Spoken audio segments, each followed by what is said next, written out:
to get the link. I could see a comment there from Lope de Aguirre, who says that I aced it. So thank you so much for saying that. I appreciate it a lot. It didn't have the same vibe as a lot of the ones that people in the audience are probably used to hearing. So I just wanted to say that the direction that the debate went today is sort of, so it was definitely like, I wouldn't categorize it at all as a waste of time, whereas some of our combos, we've had, it could definitely qualify those as wastes of time.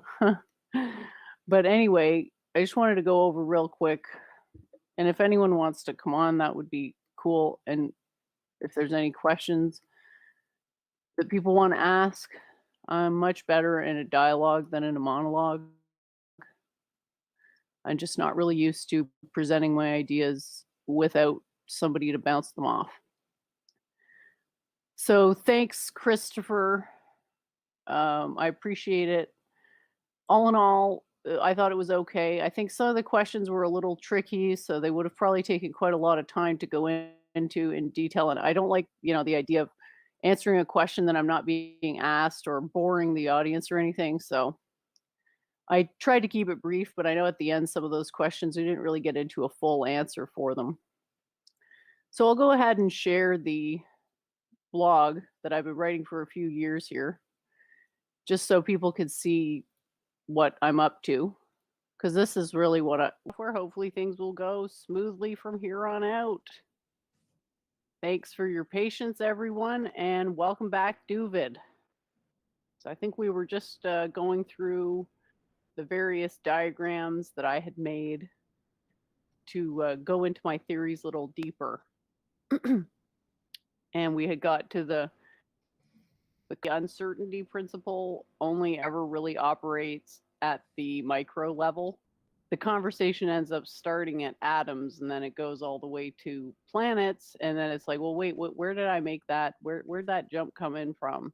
And it's because the uncertainty principle, aka the Pauli exclusion principle, which basically gives us a maximum density, which is what's up here on the screen. On the left-hand side, it says maximum density is just one value, because basically when all your quantum states are filled. Anything more than that is not allowed. So if there's more gravity than that, or gravity, so that's the gravitational compression, and then,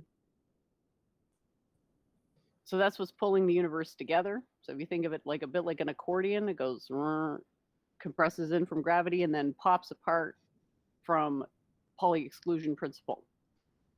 And I've drawn 3 stars, matter popping up against the maximum density possible.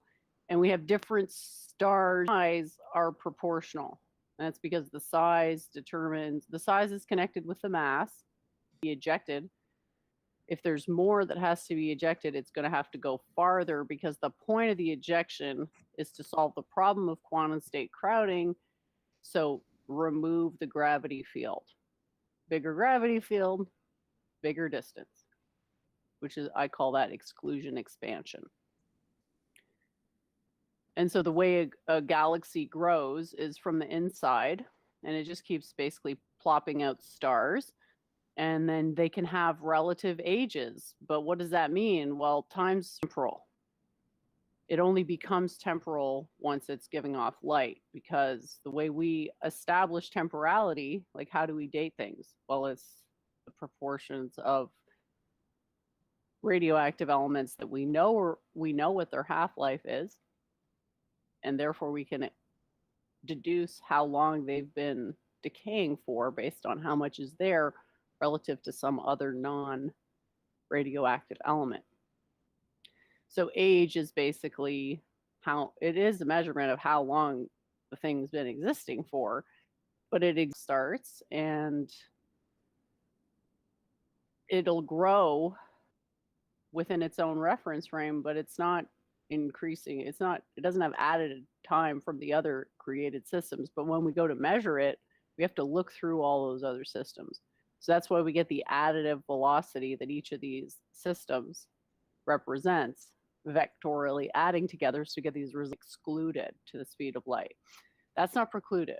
We have to be careful about what exactly accelerate light. You can't accelerate things with mass to the speed of light. That doesn't mean we can't observe mass with a greater velocity than the speed of light, given this vectorial addition from successive stellar exclusions. So what's going to be the limit as to how many stellar exclusions can happen? Well, it's partially to do with how much gravity there is, but it's also partially to do with how old can a star really get? Because the ones on the outside are the older ones to a time interval that it can measure, which corresponds to from the center of gravity all the way to the end when the stars are not yet size on a galaxy, if it has finite mass. Hopefully that wasn't too a way to see that time doesn't really journal to us.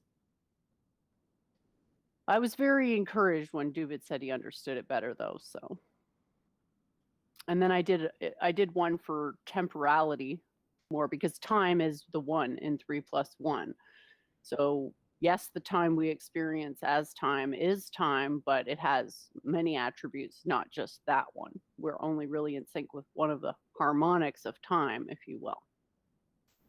Did you want to say anything, Duvid? Like, I don't know, in relation to other life forms and how simpler life corresponds, which is then less symmetry in the jellyfish and then even less symmetry in the animals. But the animals, obviously, the body doesn't have symmetrical organs, but they all work together in a sort. Definitely understand your ideas a little better each time you go over stuff like this, and definitely the graphics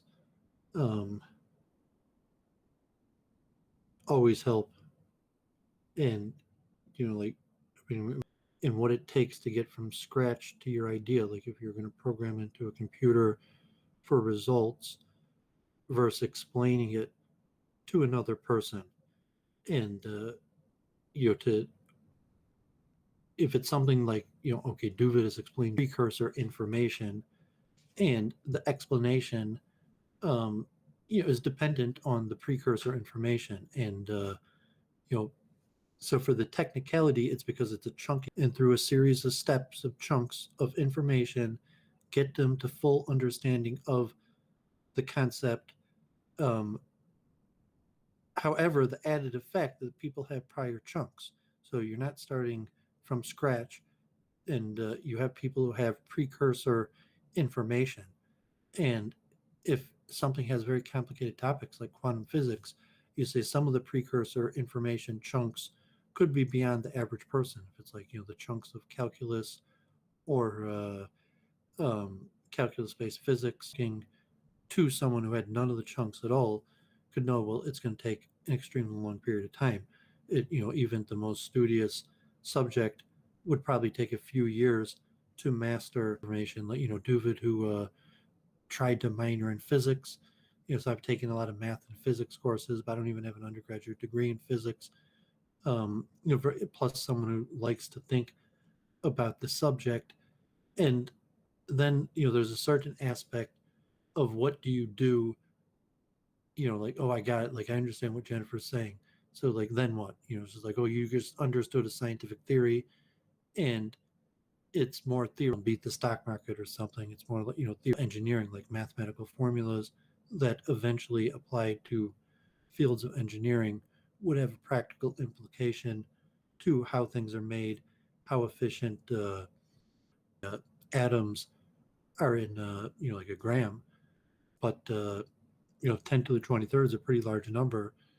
And if you're talking about quantum effect, it might even be large versus the 100 million photon receptors at the back of the eye that, these processes, and Jennifer's diagram of showing, trying to show, so to say, see what the eye can't see with the mind. And, like almost the concept, that I'm trying to get at is the dichotomy of dualism, where I'm saying ideas don't actually exist in the material realm. So like the Shannon information signal fidelity that a replicate in another place in terms of what is information. Information is a question, so it's a mechanism. As a dualist, like the interaction problem that Ben Watkins was talking about, how does this work, what's the interplay between, like signal processing and ideas? At what point, if it is a switch to the material from the spiritual realm to get to an idea, how does that interplay work? And to the skeptic, like me and Jennifer, agree on what most people disagree about and disagree about what most people don't understand. And you think, okay, to the skeptic, they think that's ridiculous. What do you mean ideas don't exist in the material realm? um, but you see that they fail to define information, and information is really like life. Life is a very tricky thing to define because life can't really be defined in material terms. And so, say, what is ideas is very tricky to be defined because in reality, ideas don't exist in the material realm. Right. It's like the car question or the boat question, what's a car? Everything, because it's an archetype, right? The archetypes all exist in the non-material. Your So form. they're every single idea. I basically ideas are ideas because we can make archetypes out of them. We can centralize them. We can localize them. So every single thing we're describing pretty much is an idea, and those ideas don't exist in the material realm, right? So I guess it's a Maya thing, because it's like what you're seeing is really not at all what's there. Because Well, I mean, you do. There's an interplay between, like there is signal fidelity, and you can make a clone of a signal. So the image you're seeing on the screen of Duvid is a relatively accurate image of what I actually look like. That's signal fidelity. But who is Duvid? That Duvid, is not my body. I do not exist in the material realm. Duvid resides in the body of the image that you see. And so there is some interaction that when you see the image of the body that holds the soul of Duvid, that the idea of Duvid, which isn't residing in the material realm, corresponds with the form of my body that you're observing with your eyes on the screen through signal fidelity and processing and the ability to clone signals. So in a dualistic system form the mind connection of Duvid, but you thinking about Duvid is related to you seeing Duvid.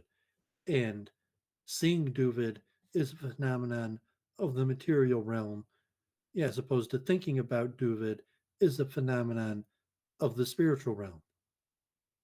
Yeah, exactly. So the way I would put it is like you your body looks the way that it does because of Duvid. Duvid inhabits that body. And metaphysically, the way it works is that there's like the prime sphere, and then there's layers on top of it for depending on how proximal things are to the prime sphere. So your consciousness is more um, like the primal sphere than your body is, because your consciousness is a light form, which tends to be a sphere, and Realm. Are you saying it's a both. sphere is both? The sphere is the interplay between the spiritual and the material realm. Are you familiar with the koshas? There's Vaguely. 5 of them. So there's like the sphere, but there's more levels of compression. There your mind is less compressed relative to the sphere than your body is, because your mind makes your body. So the sphere makes your mind, and then your mind makes your body, so your body is not as adjacent to the primordial sphere as your mind is. Because if we were to actually look at a human consciousness, like, it would be very sphere-like. That's it's not a perfect sphere, obviously, because it has to pervade your entire spine. So it's a sphere basically shoved into the shape of your body, and that's why your bones have to be so strong, is to hold that power of photons. So the power of the photons is ultimately dictating everything, and how our photons look individually is what makes us look the way. Dualism, saying that what you do ideas in the spiritual realm have shape or form, or what's the nature of the spiritual realm. So if saying like me and Jennifer could agree on certain aspects, or so agreeing largely that what we're calling ideas and function of mind largely happen in the spiritual realm. But what is this nature of the spiritual realm and how the spiritual realm operate? Saying if I'm going to take my basis, maybe from even be described in the material realm, but what is or even the laws of science. Mathematics is a function of the spiritual realm, and these fine points of detail, and kind of like the purpose of flowing. That I had my debate with Ben Watkins, and now we could kind of clearly delineate the classical Western framework for how the great minds of previous generations struggled with these ideas, and to frame our own understandings of it as a mental technique that I think Jennifer is starting to catch on to and benefit from, and even like the flowing type thing where I think in her own mind she keeps on saying, "Oh, multiple truth hypothesis," because it's just obvious that there's so many possibilities in cases of uncertainty that it's like, oh, it just has to be the multiple truth hypothesis, the only way to successfully the working realms of the working system of how the spiritual realm operates. And so it's almost as hypothetical as you get, although you can make systems that make predictions because, karma, that if the spiritual, that in turn elicits a counteraction and then makes a prediction by, having karmatic rules and then measuring the accuracy of those karmatic rules, even though you really can't measure whether the process in the spiritual realm actually operated the way the person's system uh, said it did, besides measuring the ability of the person's system to make predictions, and then obviously the level of meditation and self-realization. What does it mean that I've self-realized in my own mind that this is the truth and this is the way things work, as opposed to some sort of scientific method process? Yeah, I guess there's always limits to certainty. Um, and also questions about what it means to make a prediction. So we'll just sort of have to be stuck in this well for a little bit while people learn about what science actually is. Because we're trying to understand how the like immaterial world works, because it dictates the material world, but we're confined to the material world. It's about that concept that is just not feasible.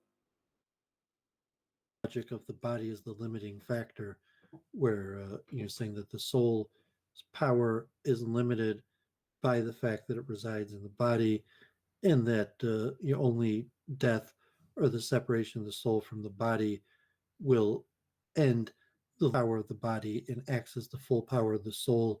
Even And we can identify archetypes in the first place. Like that's the flip side of the coin, is that if you didn't have a body, you wouldn't have the ability to centralize archetypes. You wouldn't be able to identify archetypes. And that's essentially what we're doing in a world. Like, we're reversing the way the world operates, recognize what they are, but we can't isolate them in any meaningful way. Can't cut them up and find their root in any meaningful abstraction. It's even more abstract than just having language. It's associating actual symbols to processes to try to visualize more processes accurately simultaneously.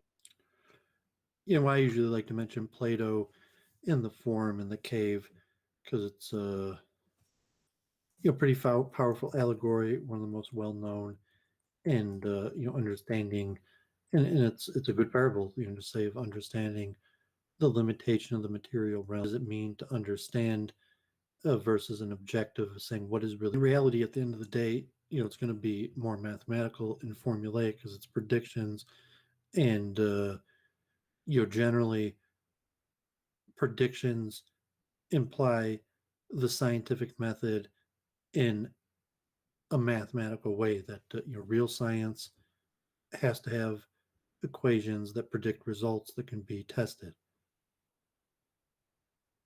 Um, it may not be equational though, because equations imply metaphysics, which may not apply.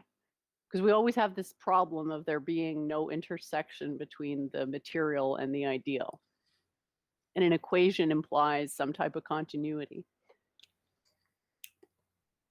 So I don't know if it'll be equational so much as relational, or like something you could construct with logic. Logic is like soft science. We're saying that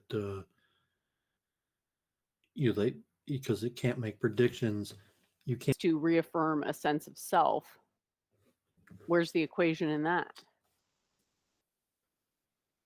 Well, there's none because that's not scientific. But that makes a prediction. It says that people will try to reassert their sense of self. So isn't that a Yeah, I mean, prediction? it has scientific. So if a term mind has to be reduced to mass and energy in the units of physics, Okay. and only then will it be the solution to the hard problem of consciousness is that mind has been reduced to mathematical equations and could be solved in terms of kilograms and electric signals and the current understanding of physics. Well, does physics have a model for an integrated processor?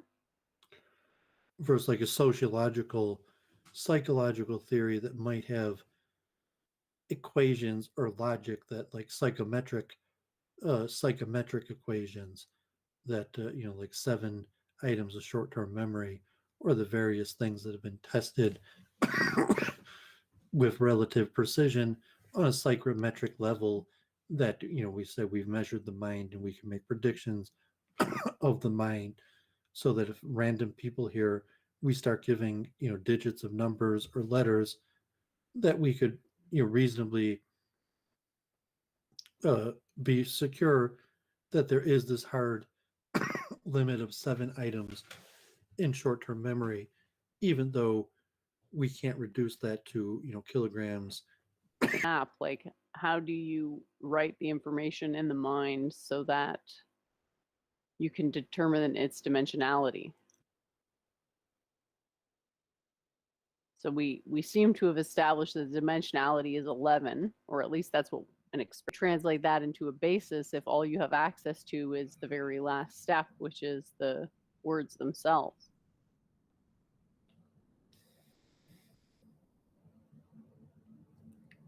Like I'm just saying that might be like setting it up in such a way that it's an unanswerable question to insist that there has to be an equation.